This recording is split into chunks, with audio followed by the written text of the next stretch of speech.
ang memory verse ko under ng Men's Disobedience Memory Book 2 Adult Series.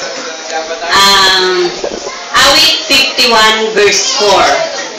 Sa'yo lamang ako nagkasalang tunay at ang mga ginawa ko hindi mo nagustuhan. Kaya may matuwid ka na ako ay hatulan, marapat na ako ay parusahan. Romans 5 verse 12, 13, and 14. Verse 12. Ang kasalanan ay pumasok sa sanlibutan sa pamamagitan ng iisang tao lang, at ang kamatayan sa pamamagitan ng kanyang kasalanan.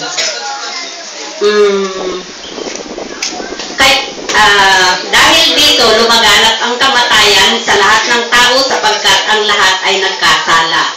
Verse 13. Nasa sanlibutan na ang kasalanan nang ibinigay ang kautusan. Ngunit walang pinananagot sa kasalanan kung walang kautusan. Verse 14. Gayunman naghari ang kamatayan mula pa kay Adan hanggang kay Moses, kahit sa mga tao na ang pagkakasala ay hindi tulad ng pagsuway ni Adan. Romans 8 verse 7 and 8. Verse 7. Sapagkat kalaban ng Diyos ang sinumang nahuhumaling ukol sa mga bagay ukol sa laman. Hindi siya sumusunod sa kautusan ng Diyos at hindi niya kayang sumunod.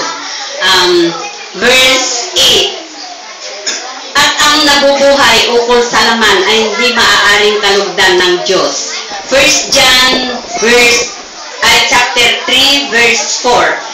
At ang nagkakasala ay lumalabag sa kautusan ng Diyos, dahil ang kasalanan ay paglabag sa kautusan. Sa Men's Depravity, Awit chapter 51 verse 5. Ako'y masama na buhat ng iluwal, makasalanan na mula ng isilang. Jeremiah 13 verse 23. Mapagbabago kaya ng Etiope ang kulay ng kanyang balat, o maaalis kaya ng leopardo ang kanyang mga batik. Kapag ito'y nangyari, matuto na kayong gumawa ng matuwid, kayo nang walang ginawa kundi puro kasamaan.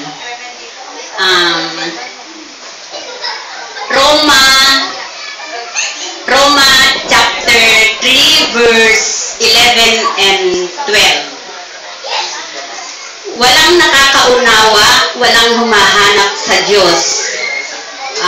Verse 12. Lahat ay luminis ng landas at nagpakasama. Walang gumagawa ng mabuti, wala kahit isa.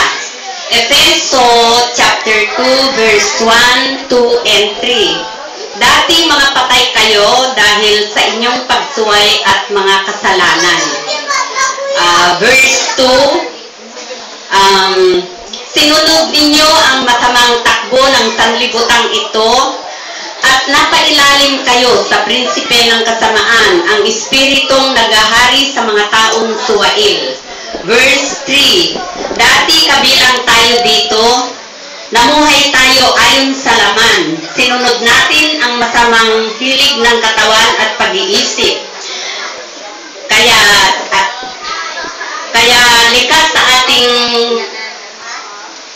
likas sa ating kalagayan, tayo ay kabilang sa mga taong kinapupuutan ng Diyos.